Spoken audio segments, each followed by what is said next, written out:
नमस्कार दोस्तों, कॉन्सेप्ट में आपका स्वागत है। स्वागत है आपका एक नए अध्याय में, जहां पर हम सीखेंगे कि किस तरीके से मैं डेटा को आधार मानकर और यहां पर मैं टेक्निकल्स को आधार मानकर किस तरीके से हम यहां पर सपोर्ट या रेजिस्टेंस बनाते हैं, लेवल्स बनाते हैं और उसी के मुताबिक हम किस तरीके से ट्रेड लेंगे, हम उसके बारे में डिस्कस करेंगे।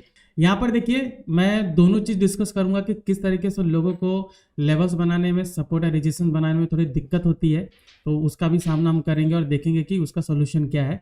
और हम ये भी देखेंगे कि अगर लोगों को यहाँ प्रॉब्लम होती है इन द बिगनिंग, तो थोड़ा उनको वहाँ पर प्रैक्टिस करना पड़ेगा कि कुछ महीने ऐसा प्रैक्टिस करेंगे, वहाँ पर देखेंगे कि लेवल्स हमारा बराबर बन रहे हैं कि नहीं। उसके बाद उसी पर कोई भी ट्रेड बनता है, चाहे वो प्राइस एक्शन हो या डेटा के आधार पर हो, तो वहाँ पर वो ट्रेड ले सकते हैं। मीनवाइल मैं आपको एक आइडिया दूंगा कि जहाँ पर आप एक जो कॉमन कंसेप्ट के हिसाब से वहाँ पर ट्रेड किया जाता है लेवल्स बना के, मतलब प्रीवियस डे के हिसाब से, मैं वो भी आपसे शेयर करूंगा। ओके, तो चलिए यहाँ पर हम डिस्कस करते हैं। मैं आपसे अपना स्क्रीन शेयर करता हूँ और वहाँ पर हम देखेंगे कि लोग लेवल बना के किस तरीके से ट्रेड करते हैं। ओके, तो यहाँ पर मैं अपना स्क्रीन शेयर करता हूँ और बोर्ड पे आप थोड़ा ध्यान दीजिए और यहाँ पर देखिए कि रेजिस्टेंस की वैल्यू क्या होती है और क्यों वहाँ पर लोगों को ट्रेड लेना चाहिए। ठीक है, तो देखिए दो मेजर लेवल्स होते हैं कभी भी अगर आप ट्रेड करते हो, तो एक होता है आपका रेजिस्टेंस और दूसरा होता है आपका सपोर्ट। आपने सपोर्ट बनाया तो एक सिंपल कंसेप्ट होता है कि यहाँ पर अगर रेजिस्टेंस को जो लेवल है अगर वो ब्रेक होता है, तो यहाँ पर आप कॉल बाय करते हैं या फिर स्टॉक को बाय करते हैं और उसके ऊपर जाने की संभावना होती है, तो उसके मुताबिक हम वहाँ पर ट्रेड लेते हैं। ठीक है, और दूसरा कंसेप्ट ये होता है कि अगर सपोर्ट को यहाँ पर नीचे की ओर ब्रेक करता है, तो वहाँ पर हम क्या करते हैं, पुट बाय करते हैं। और पुट बाय के बाद आप ये देखेंगे कि अगर आपको फ्यूचर में ट्रेड करना है, तो यहाँ पर हम फ्यूचर को सेल करते हैं और अपने रिस्क रिवॉर्ड के हिसाब से वहाँ पर हम प्रॉफिट बुकिंग करते हैं कि रिस्क रिवॉर्ड मुझे कितना चाहिए, उसके हिसाब से हम यहाँ पर प्रॉफिट बुकिंग करते हैं। अब यहाँ पर आपको एक चीज़ देखने की ज़रूरत है, ऑलराइट, कि सपोर्ट और रेजिस्टेंस चेंज कैसे होते हैं। तो मतलब पहले मैं रेजिस्टेंस की बात करूँगा। ओके, तो मान लीजिए कि अगर कोई रेजिस्टेंस यहाँ पर बना हुआ है, कोई भी रेजिस्टेंस यहाँ पर बना है। ओके, सो लेट्स जैसे ये आपका निफ्टी का 24,000 का लेवल है, तो निफ्टी का 24,000 का मैंने यहाँ पर लेवल ड्रॉ किया है कि ये इसका रेजिस्टेंस है। अब यहाँ पर स्टॉक ने क्या किया, निफ्टी ने इसको ब्रेक किया ऊपर। ओके, ब्रेक किया, कुछ टाइम तक यहाँ पर सस्टेन किया और ब्रेक करके ये आगे चला गया। राइट, अगर ये रिवर्स हो जाता है तो मतलब ये कि 24,000 का लेवल जो है, मैं कहूँगा कि एक पूरा जोन है, सिर्फ 24,000 जो पिन पॉइंट नहीं है वहाँ पर रेजिस्टेंस, ये पूरा जोन है, वो मैं आपको बताऊंगा कि कैसे उसको मार्किंग करनी है। ओके, तो यहाँ पर मान लीजिए ब्रेक करके ये ऊपर चला गया, तो जाहिर सी बात है ये जो पहले रेजिस्टेंस था ये अब नया सपोर्ट बन गया है। ठीक है, मतलब क्या होता है कि प्राइस वहां से दोबारा नीचे आके इसको रिटेस्ट करता है, इसको रिटेस्ट करता है। तो यहाँ पर जो पोजीशन ट्रेड लेते हैं, खास करके जो लंबे समय के लिए लेते हैं, जैसे मान लीजिए यहाँ पर महीना, 2 महीना या 3 महीना होल्ड करते हैं, तो यहाँ पर डे वाइज क्या करेंगे कि डे के चार्ट में यहाँ पर इस तरीके से रेजिस्टेंस बनाएंगे ताकि वहां पर दोबारा आके रिटेस्ट करे, तो वहां पर वो बाय ऑर्डर लगाते हैं। इसी के हिसाब से आप देखोगे कि जो फ्यूचर बिल्टअप है वो जनरेट होता है, क्योंकि हम सब जानते हैं कि मार्केट जो है वो हमेशा लॉन्ग की तरफ होता है। एक ब्रॉड व्यू आप देखोगे तो उसका पूरा ऊपर की ओर डायरेक्शन रहता है। तो यहाँ पर वापस रिटेस्ट करने आता है, तो वहां पर लोग ट्रेड हमेशा लेते हैं, वहां पर लोग हमेशा बाय करते हैं। तो जो रेजिस्टेंस है वो अगर ब्रेकआउट करके ऊपर चला गया, तो आप क्या करेंगे, अगर आपको इन्वेस्टमेंट के हिसाब से करना है या जो लंबे समय के हिसाब से ट्रेड करना है, तो दोबारा रेजिस्टेंस का टेस्ट का वेट करते हैं। ठीक है, कि जहां पर टेस्ट हुआ तो वहां पर हम ट्रेड ले लेंगे, जो कि अभी एक सपोर्ट बन चुका है। इसी के जैसे आप देखोगे कि जो हमारा सपोर्ट होता है। ओके, तो अगर मैं यहाँ पर सपोर्ट की बात करूं कि सपोर्ट नीचे की ओर ब्रेक कर चुका है। ऑलराइट, यहाँ पर इस तरीके से ब्रेक हुआ है, तो यहाँ पर ब्रेक करके वो दोबारा यहाँ पर नीचे चला जाएगा। तो ये जो सपोर्ट अभी ब्रेक हुआ है, ये आगे जाके क्या बन गया, आपका रेजिस्टेंस। और यहाँ पे जब ये दोबारा ऊपर ब्रेक करके जाता है, तो मैं यहाँ पर अगेन बाय ऑर्डर लगाता हूँ। ओके, तो जब सपोर्ट ब्रेक करता है और वहाँ पे जब लोगों को ट्रेड लेना होता है, तो आप ये देखिए कि जो नियरेस्ट रेजिस्टेंस रहता है वहाँ पर देखिए, क्योंकि नियरेस्ट रेजिस्टेंस अगर बना होता है, जिस हिसाब से मैंने सपोर्ट बनाया है, अगर वो नियरेस्ट रेजिस्टेंस बन गया है, तो वहाँ पर आप देखिए कि दोबारा अगर आप वहाँ पर बाय करते हैं डेटा के हिसाब से, अगर वहाँ पर डेटा आप जैसे फ्यूचर बिल्टअप है या पीसीआर डेटा आप देख रहे हैं जिसमें उसका मूवमेंट को सपोर्ट कर रहा है, तो आपको एक बॉटम से बाय करने में हेल्प होता है। ओके, तो यहाँ पर आपने बॉटम से उसको परचेस किया है, तो आपको जो टारगेट है थोड़ा बड़ा मिलता है। सपोर्ट और रेजिस्टेंस की बात मैंने की है, एक सबसे बड़ा कंसेप्ट इसी का यही है, सबसे बड़ा कॉन्टेक्स्ट यही है कि जब आप रेजिस्टेंस या फिर सपोर्ट पे बाय करते हैं तो आपको जो टारगेट है वो काफ़ी अच्छा मिलता है, एक बहुत बड़ा मूव मिलता है। तो टारगेट, बड़े टारगेट के लिए अगर आपको करना है तो आप देखिए कि रेजिस्टेंस सपोर्ट का यूज़ करना बहुत इंपॉर्टेंट है। ओके, और वहाँ पर आपको डेटा देखना भी बहुत ज़रूरी है। हालांकि यहाँ पर आप देखिए कि जो साइकोलॉजिकल फैक्टर होता है, लोगों में पेशेंस नहीं होता है, वो वहाँ पर ज़्यादातर सस्टेन करता है, वेट करता है, तो लोग वहाँ पर क्या करते हैं, एग्जिट करना शुरू करते हैं। ओके, और ये देखो ये पूरा ट्रैपिंग जोन बनता है। अभी ट्रैपिंग जोन कैसा बनता है वो भी मैं आपको दिखाऊंगा। तो यहाँ पर देखिए हमने रेजिस्टेंस सपोर्ट बना दिया। अभी यहाँ पर ज़्यादातर लोग आप देखो वो क्या करेंगे, चार्ट पे जाके वो 2-3 लेवल देखते हैं। मान लीजिए कि यहाँ पर स्टॉक ने ऐसे ऐसे मूव किया, इधर सस्टेन किया, तो ये इनका क्या हो गया, रेजिस्टेंस बन गया, राइट। नीचे जाके फिर यहाँ पर रेजिस्ट किया, फिर ऊपर गया, तो ये उनका सपोर्ट बन गया, राइट। तो मैं ये नहीं कहूँगा कि ये वैलिड नहीं है, ठीक है, ये वैलिड है, लेकिन डेटा अगर यहाँ पर नहीं है, तो ये मल्टीपल टाइम्स ब्रेकआउट ब्रेकडाउन कर सकता है, और हो सकता है कि यहाँ पर लोग ट्रैप भी हो जाए, ठीक है। तो आपको ना थोड़ा डेटा यहाँ पर देखना है। तो डेटा को अगर अलाइन करोगे तो आपको एक अच्छा और बढ़िया सपोर्ट और रेजिस्टेंस मिलता है। ओके, एक तो मुझे ये देखना है कि डेटा के आधार पर, जब आपको सिर्फ टेक्निकली देखना है तो ये मैं जो आगे बताने वाला हूँ कि टेक्निकली आप किसको देख सकते हो, जो प्रीवियस डे का जो लेवल्स है हम उसको देख सकते हैं। और ये जो लेवल्स जो बनाया जाता है, जैसा अभी मैंने आपको बताया, ये ज़्यादा दिन के लिए वैलिड नहीं होता है, मतलब ये 1-2 दिन के लिए वैलिड होता है। और यहाँ पे जो मैं आपको रेजिस्टेंस सपोर्ट बनाने वाला हूँ, ये आने वाले टाइम के लिए भी वैलिड रहता है। और ज़्यादातर इसमें जो डेटा मुझे देखना है वो एक्सपायरी के हिसाब से। तो यहाँ पर जो एक्सपायरी है, मैं वीकली एक्सपायरी नहीं लेने वाला हूँ, क्योंकि वीकली एक्सपायरी आप देखो प्योर, आप देखोगे ये ऑप्शन सेलिंग जो वहाँ पर है, ठीक है, ऑप्शन सेलिंग वहाँ पर जो होता है वीकली के हिसाब से होता है, जो कि चेंज होता रहता है, ठीक है, टाइम डीके के हिसाब से चेंज होता रहता है। तो वीकली वाला नहीं माना जाएगा। वीकली वाले में आप देखोगे कि हर एक लेवल पे सेलिंग होती है, तो वहाँ पे रेजिस्टेंस सपोज डेटा और टेक्निकल को अलाइन करके पता करना बहुत ही डिफिकल्ट है। तो हम क्या करते हैं, हम यहाँ पर जो मंथली एक्सपायरी है हम उसको कंसिडर करते हैं। तो चलिए अभी आपको दिखाते हैं कि मंथली एक्सपायरी और टेक्निकल्स को कंसिडर करके किस तरीके से यहाँ पर आप लेवल्स बना सकते हो, किस तरीके से रेजिस्टेंस सपोर्ट बना सकते हो। तो अभी देखिए, अभी हम चलते हैं अपने कॉन्सेप्ट एप्लीकेशन पे, और यहाँ पे देखिए मैंने ओपन इंटरेस्ट का पेज खोल रखा है, ठीक है।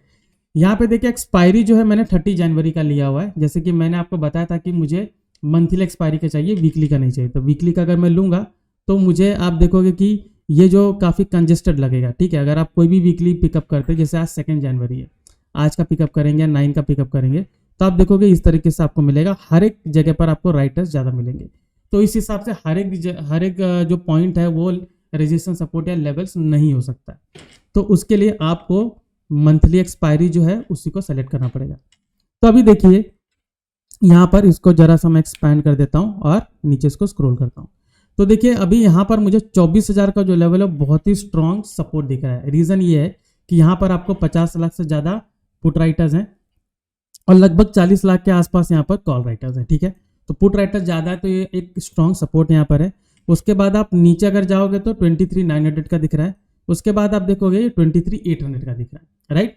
तो यहाँ पर अलग अलग लेवल्स यहाँ पर दिख रहे हैं आपको। अभी हम देखेंगे कि क्या ये हर एक जो लेवल है यहाँ पर रेजिस्टेंस सपोर्ट बनेगा या ऊपर जो हर एक लेवल है वहाँ पर बनेगा, ऐसा बिल्कुल नहीं है। हम इसी को अलाइन करने के लिए हम चार्ट पे जाते हैं, ठीक है। तो निफ्टी का चार्ट हमने ओपन किया यहाँ पर, और देखिए यहाँ पर मैंने चार्ट पूरा क्लीन रखा है, कोई भी इंडिकेटर नहीं है, सिर्फ यहाँ पर नीचे ऑर्डर बुक है, ओके। अभी लेवल्स बनाने के लिए यहाँ पर आप 15 मिनट का टाइम फ्रेम आप ले सकते हो, ठीक है। 15 मिनट का यहाँ पर आप टाइम ले सकते हो। और आप देखिए 15 मिनट में क्या होगा कि आपको देखना है कि किधर से प्राइस रिजेक्शन आपको ज़्यादा मिला है। अभी वहाँ पर डेटा अगर मैं यहाँ पर रीड कर रहा हूँ, ओके, डेटा देखिए, डेटा है यहाँ पर आप देख सकते हो 24,148 और ऊपर वाला लेवल है 24,200, ठीक है। तो 24,200 से थोड़ा रिजेक्शन मिल रहा है और वहाँ पे पुट राइटर्स ज़्यादा है, कॉल राइटर्स कम है, ठीक है। अभी यहाँ पर आप देख सकते हो कि ऊपर की ओर पुट राइटर्स काफ़ी ज़्यादा मिले हैं। तो डेटा के हिसाब से क्या बता रहा है कि अगर ओटीएम जो कॉल के ओटीएम है वहाँ पर भी अगर आपको पुट राइटर्स ज़्यादा मिलते हैं तो समझ जाइए कि मार्केट का जो ट्रेंड है थोड़ा ऊपर की ओर है, ठीक है।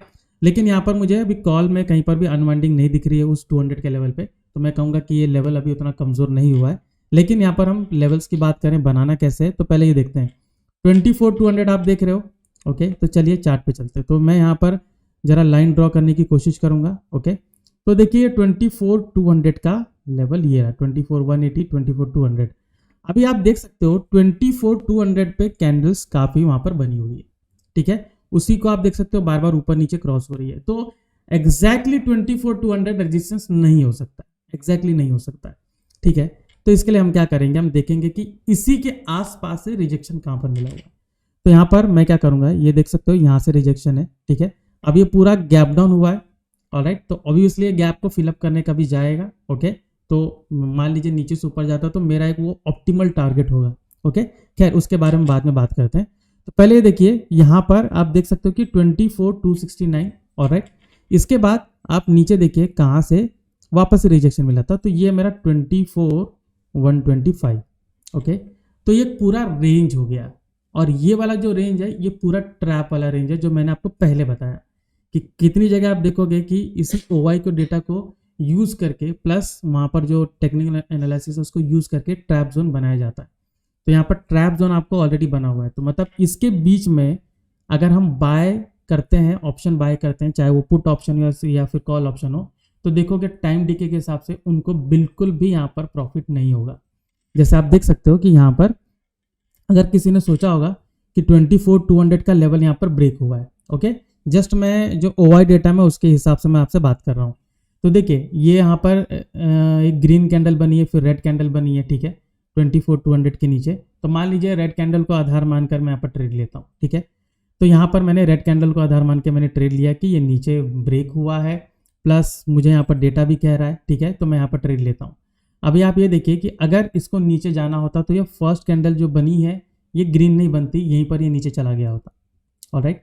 तो यहाँ पर चार्ट हमें कुछ कहता है, डेटा हमें कुछ कहता है, दोनों को हमें रीड करना है। तो यहाँ देखिए ये जो यहाँ पर जो रेड बनी है, ठीक है, यहाँ पर हमने ट्रेड लिया। तो आप देख सकते हो कि ये जो ऑप्शन है 24,200 का, देख सकते हो कि पूरा यहाँ पर टाइम डिके हुआ, दिन भर में मुझे एक भी मतलब एक पैसे का इसने प्रॉफिट नहीं दिया, क्योंकि वो जो पूरे जोन में जो घूमा है वहाँ पर मेरा पूरा स्टॉप लॉस हिट हुआ है, ठीक है।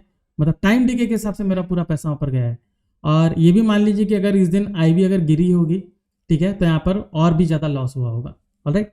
अभी आगे देखिए यहाँ पर देख सकते हो वापस से नीचे जाने की कोशिश की गई, फिर देख सकते हो ऊपर रिजेक्शन हुआ, फिर नीचे आया। तो ये क्लियर है कि एक पूरा ट्रैप जोन जो है, इसमें देख सकते हो कि दोनों लेवल पे किस तरीके से ट्रैप किए होंगे कि यहाँ पर ऊपर बाय करके ऊपर गया तो वहाँ पर लोगों ने बाय किया होगा, फिर नीचे किए तो नीचे भी उन्होंने बाय किया होगा। तो यहाँ पर देख सकते हो दोनों जगह ट्रैप। तो कभी भी जब हम लेवल्स बनाते हैं तो आप देखिए सिर्फ एक पिन पॉइंट कभी नहीं होता है, ठीक है। अगर आप एक पिन पॉइंट को पकड़ते हो, एक एब्सोल्यूट वैल्यू को पकड़ते हो कि 200 है, 100 है, 150 है, तो वो कभी भी सही नहीं होगा। तो यहाँ पर रेंज आप देख सकते हो। अभी देखिए यहाँ पर नीचे आया, ऑलराइट। अभी जाहिर सी बात है, अभी अगर मैं यहाँ पर ट्रेड अगर मैं लेना चाहूँगा तो मैं बिल्कुल नहीं लूँगा, क्योंकि फर्स्ट कैंडल है एंड मोर देन 200 पॉइंट्स का यहाँ पर कैंडल है, और वो भी निफ्टी में, ठीक है, 200 का है, तो 1% से 1% के आसपास हो गया। तो मैं इस पर बिल्कुल भी ट्रेड लेने नहीं जाऊँगा। हम यहाँ पर रिट्रेस का वेट करेंगे जो कि यहाँ पर हुआ है, क्योंकि यहाँ पर मुझे जो स्टॉप लॉस है ऑलमोस्ट आधा हो गया, ठीक है। तो 100 पॉइंट है तो मैं उसके हिसाब से जा सकता हूँ, तो मेरा ट्रेड यहाँ पर बनेगा, करेक्ट। अभी इसके आगे देखिए इसी लेवल को जो नीचे है, देख सकते हो कितने बढ़िया तरीके से इसको रेजिस्ट करके नीचे आया। अभी देखिए इसी को रिटेस्ट करने आया। अभी यहाँ पर अगर मैं कोई ट्रेड बनाना चाहूँगा तो मेरा जो पहला टारगेट यही होगा, जब तक ये 24,269, 70 आप राउंड फिगर पकड़ सकते हो, इसको ब्रीच करके ऊपर सस्टेन नहीं करेगा तब तक यहाँ पर ट्रेड नहीं बनेगा। और इसके ऊपर भी अगर जाएगा तो देखिए ये पूरा गैप है, ठीक है, ये पूरा गैप है। तो यहाँ पर और भी कुछ पेंडिंग ऑर्डर्स है जो वहाँ पर जरूर फिलअप होंगे, ओके। तो वहाँ पर भी हमें बच के रहना। तो ये जो एरिया है ये थोड़ा डेंजर जोन है, ओके। तो यहाँ पर आप देख सकते हो कि इसको रिटेस्ट करके अगर नीचे आता है तो मेरा डाउन साइड की ओर रिकॉर्ड ट्रेड बनता है। अगर इसको पूरे फोर्स के साथ ये ऊपर जाता है तो डेफिनेटली ये जो निफ्टी है ये 24, मैं कहूँगा 24,400 या 500 तक जा सकता है। वहाँ पर मुझे एक मतलब एक अच्छा रेजिस्टेंस मुझे वहाँ पर मिलेगा, ठीक है। तो डेटा को आधार मानकर देखिए मैंने कैसे यहाँ पर लेवल बनाया। अभी आगे देखते हैं कि जो 24,000 का जो लेवल था, क्या 24,000 का काफ़ी अच्छा है? तो चलिए देखते हैं। तो 24,000 से देख सकते हो ये रहा 24,000 ये रहा। अभी आप देखिए 24,000 पे कैसे बना हुआ है। 24,000 पे भले वहाँ पर राइटर्स आपको दिख रहे हैं, बड़े बड़े बार्स दिख रहे हैं, लेकिन आप देख सकते हो कि किस तरीके से ऊपर जा रहा है, नीचे जा रहा है। तो ये भी आप देख सकते हो एक तरीके से ये बिल्कुल भी अच्छा यहाँ पर रेजिस्टेंस या सपोर्ट बिल्कुल भी नहीं है। उसके नीचे भले प्राइस यहाँ पर गया हुआ है, ऊपर जाने में काफ़ी यहाँ पर टाइम ले रहा है। तो ये देख सकते हो ऊपर वाला जो ट्रैप जोन है, इसके डर की वजह से यहाँ पर किसी ने बाय नहीं किया, क्योंकि वहाँ से रिजेक्शन उनको दोबारा मिलेगा।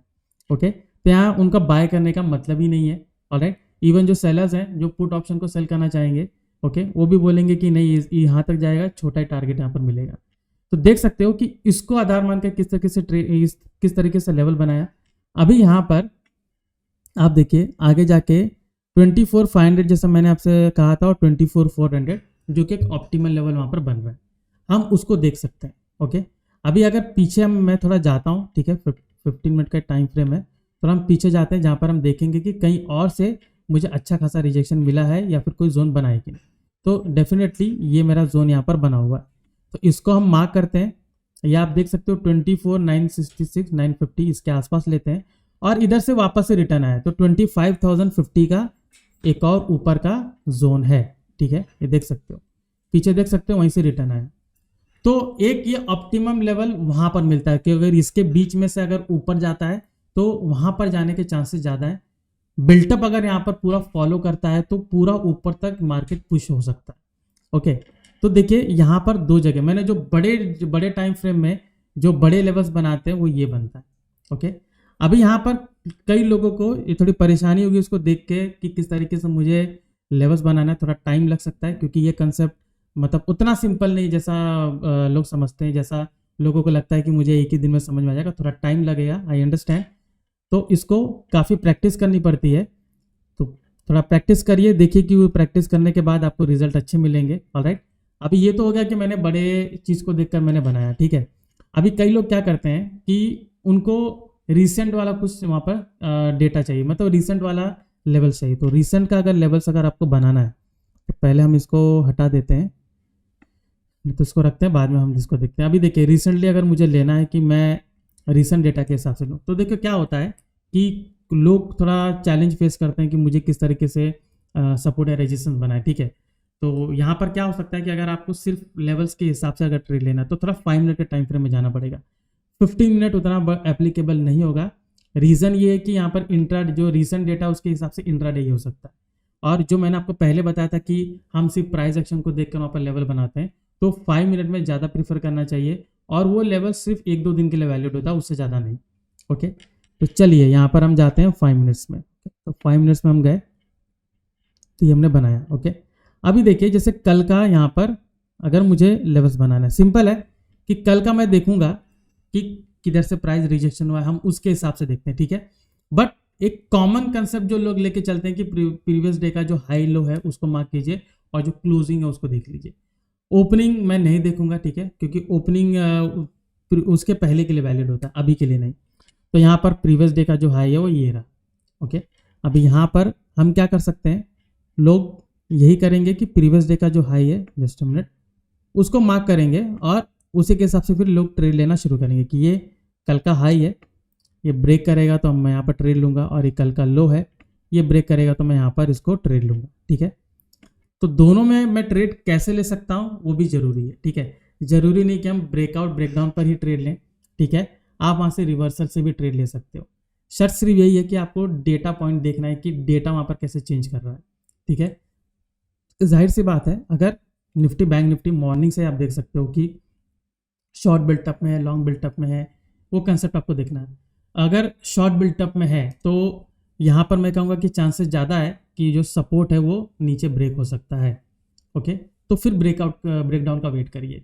अगर वहाँ पे ज़्यादा मतलब ये शॉर्ट बिल्टअप का कंसेप्ट नहीं है, मतलब मैं कहूँगा कि शॉर्ट बिल्टअप नहीं है, लॉन्ग अनवाइंडिंग आपको दिख रही है, तो वहाँ पर रिवर्सल आपको देखने का चांस मिल सकता है।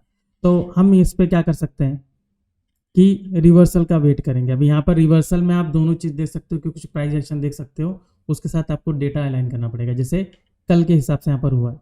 ये देख सकते हो यहाँ पर मुझे इजीली मॉर्निंग स्टार यहाँ बनता हुआ दिखा, और जो बुलिश कैंडल है जो आगे जाके बनी है, ठीक है, उस पर आप देख सकते हो कि इजीली यहाँ पर मुझे 62,000 मुझे बायर्स मिल रहे हैं, 17,000 मुझे सेलर्स मिल रहे हैं, तो डेटा भी यहाँ पर मुझे मैच कर रहा है। तो मेरा एक ट्रेड यहाँ पर बन सकता है, और जो कल का जो क्लोजिंग है वहाँ पर मेरा टारगेट हो सकता है, अगर मुझे एक बड़ा टारगेट लेना है।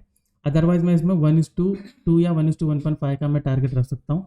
ओके, अभी देखिए आज किसमें कैसे ट्रेड बना। अभी देखिए कल का जो इसने यहाँ पर हाई बनाया था, आज देखिए मॉर्निंग में उसको यहाँ पर ब्रेक किया, अभी वो सिग्नल कैंडल, ठीक है, जो ब्रेक करती है, ओके, या फिर जो रिवर्स करती है, ठीक है, जो भी बुलिश कैंडल आपका बन रहा है, ये जो ब्रेक कर रहा है या फिर जो रिवर्स कर रहा है, तो उस पर आपको देखना है कि बायर ज़्यादा डोमिनेंट है या सेलर ज़्यादा डोमिनेंट है। तो कंडीशन अगर मैच कर रही है कि बायर ज़्यादा डोमिनेंट है, तो जाहिर सी बात है कि ये आपका सिग्नल कैंडल बन गया, ठीक है, तो उसको मैं सिग्नल कैंडल बोलता हूँ। अभी हमें एग्जीक्यूशन कैंडल देखना है, ठीक है, एग्जीक्यूशन कैंडल इसके बाद ही बनती है। अभी ये है, ये होगा कि नेक्स्ट कैंडल भी बन सकती है, ये होगा कि कुछ कैंडल के बाद भी बनेगी, ठीक है। अभी यहाँ पर दो चीज़ें हैं, एक, अगर आपका सिग्नल कैंडल बनता है बहुत बड़ा, उसके बाद अगला कैंडल बहुत बड़ा बन के चला जाता है, तो वेट करिए, ठीक है, वेट करिए। रीज़न ये कि स्टॉप लॉस काफ़ी बड़ा होता है, रिस्क मैनेजमेंट पहला प्रायोरिटी होना चाहिए हमेशा, कि पहले मैं रिस्क मैनेजमेंट की ओर ध्यान दूँ। तो यहाँ पर क्या होगा कि आप देख सकते हो कि ब्रेक करके ऊपर गया, ठीक है। अगले वाले कैंडल पे देख सकते हो कि 89,000 मेरे बायर्स है, 73,000 सेलर्स है, तो नियरली आप देखोगे 15 कुछ अराउंड 15-16,000 का डिफरेंस है, ओके। तो कुछ खास डिफरेंस नहीं है, अगर मैं परसेंटेज वाइज जाऊँ तो काफ़ी कम डिफरेंस है, ठीक है, नंबर वाइज तो काफ़ी अच्छा है, बट मैं वेट करूँगा कि कुछ मुझे वापस से वहाँ पर कुछ मतलब रिटेस्ट करके मिले। तो अगर आप देख सकते हो कि उसी लेवल पे रिटेस्ट करके आप देख सकते हो ये वाला कैंडल बनी, जहाँ पे 15,000 बायर्स हैं और 8,000 सेलर्स है, तो परसेंटेज वाइज भी ज़्यादा है, नंबर वाइज भी ज़्यादा है, ठीक है, इस पे भी है। और उसके बाद देखो नेक्स्ट कैंडल जो बनी है, इस पे 13,000 मेरे बायर्स हैं और 6,800 सेलर्स हैं। तो आप ये देख सकते हो कि इधर भी प्योरली एग्जीक्यूशन कैंडल जो है इस तरीके से बन रहा है, मतलब यहाँ पर आपको सिग्नल वापस से दे रहा है। तो जो पहला सिग्नल कैंडल बना था जो ब्रेक किया था, ठीक है, वो फेल नहीं हुई, ठीक है, इसके ऊपर ही सब बने हैं और उसी के बीच में बने जहाँ लिक्विडिटी स्वीप हो सकता था, वहीं पर आप देख सकते हो कि वापस से ये एग्जीक्यूशन कैंडल बन रहे हैं। तो मेरा ट्रेड इसी 3 कैंडल पे हो सकता है। अब जो पहला वाला जो एग्जीक्यूशन बना था, खैर उसमें डिफरेंस ज़्यादा नहीं, लेकिन इनमें अच्छा बना हुआ है। तो अगर मैं पहला वाला भी लेता हूँ तो भी मेरा जो स्टॉप लॉस है वो सिग्नल कैंडल के लो पर होगा, ओके। तो यहाँ पर अगर मैं ट्रेड लेता हूँ तो आप देख सकते हो कि ईजिली इसने मुझे मोर देन 90 पॉइंट्स इसने दिए हैं। तो अगर आज एक्सपायरी वाला अगर आप ट्रेड ले रहे हो तो इसमें ईजिली आप देख सकते हो आपको 40-50 पॉइंट्स मिल जाएगा, ठीक है। इवन आप नेक्स्ट एक्सपायरी वाला ले रहे हो तो उसमें भी काफ़ी अच्छा पॉइंट मिल जाएगा, बस ये है कि उसमें मोमेंटम कम मिलेगा, क्योंकि आज एक्सपायरी है तो लोग जो नियर एक्सपायरी रहता है उसमें ज़्यादा ट्रेड करते हैं। तो आप यहाँ पर देख सकते हो कि किस तरीके से वो ट्रेड बना था। एक जो नॉर्मल लेवल बना के किया जाता है, मैं उसके कंसेप्ट में मैंने बात की है। अभी जो मैंने आपको पहले डेटा और टेक्निकल दोनों अलाइन करके जो मैंने आपको लेवल्स बना के दिए, उसमें थोड़ा टाइम लग सकता है, ठीक है, क्योंकि वो उतना आसान नहीं होता जैसे कि लोग समझते हैं, तो थोड़ा आपको टाइम लग सकता है, तो थोड़ा उसको प्रैक्टिस करिए।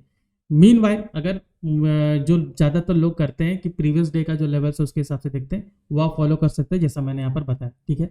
इसमें मैं ये कहूँगा कि आपको कभी कभी आपको 2 ट्रेड भी मिल सकते हैं, ठीक है, लेकिन एक ट्रेड मिलने की पॉसिबिलिटी रहती है। मार्केट अगर साइडवेज है, मान लीजिए कि पहला कैंडल ही बहुत बड़ा है और उसी के बीच में पूरा 1-2 घंटा अगर ज़्यादा टाइम बिताया तो ट्रेड मिलना थोड़ा मुश्किल है, ओके। तो यहाँ पर देख सकते हो कि आगे जाके वापस से यहाँ पर ब्रेक किया, ठीक है, यहाँ पर आप देख सकते हो 96,000 वापस से बायर्स हैं, 20,000 सेलर्स हैं, मतलब वापस से मुझे सिग्नल कैंडल बनी है, तो ये सिग्नल कैंडल वैलिड हो गया। आगे देखिए 38,000, इस पे 40,000, ओके ओके, दोनों में आप देख सकते हो कि डिफरेंसेस काफ़ी कम है, तो एग्जीक्यूशन ये नहीं हुआ। आगे देखते हैं एग्जीक्यूशन कैंडल यहाँ पर बनी है, नहीं, अभी भी एग्जीक्यूशन कैंडल कहीं बनी नहीं, ये रहा, ये वाले कैंडल पे बनी है। अगर मैं यहाँ पर लेता हूँ तो 24,067 है और ये सिग्नल कैंडल 24,994, तो थोड़ा 70 पॉइंट का स्टॉप लॉस है, तो उसके हिसाब से ट्रेड ले सकते हो। और वहाँ पर मुझे रिवॉर्ड भी अच्छा दिया, आप देख सकते हो, अप्रोक्सीमेट सेम 1:1 का रेशो दिया हुआ है। तो आपने देखा कि किस तरीके से मैंने डेटा और टेक्निकल, ठीक है, दोनों को कंबाइन करके आपको मैंने बताया कि किस तरीके से आप रेजिस्टेंस सपोर्ट बना सकते हो, किस तरीके से आप लेवल्स बना सकते हो, और उसी को आधार मानकर किस तरीके से आप एक बड़ा ट्रेड ले सकते हो। और जिन लोगों को परेशानी हो रही कि ये अभी मतलब थियोरेटिकल पॉसिबल है, प्रैक्टिकल मुझे करना पड़ेगा, प्रैक्टिस करना पड़ेगा, तो जो मैंने अभी आपको कंसेप्ट बनाया, जो सेकेंड दूसरी बार बताया, आप इसको फॉलो कर सकते हो, आपको काफ़ी अच्छा ट्रेड मिल सकता है, ओके। तो आज के कंसेप्ट में सिर्फ इतना ही था, आज के अध्याय में सिर्फ इतना ही था, जहाँ पर हमने सपोर्ट एंड रेजिस्टेंस के बारे में जाना। मिलते हैं नए कंसेप्ट के साथ, नए स्टडीज़ के साथ, नए सेशन में, और वहाँ पर हम कुछ और भी वार्तालाप करेंगे, जहाँ पर हम देखेंगे कि किस तरीके से और भी चीज़ों को कैसे सीखा जा सकता है। Alright, so this is Dharmendra राजवा साइनिंग ऑफ। आपका नमस्कार, थैंक यू।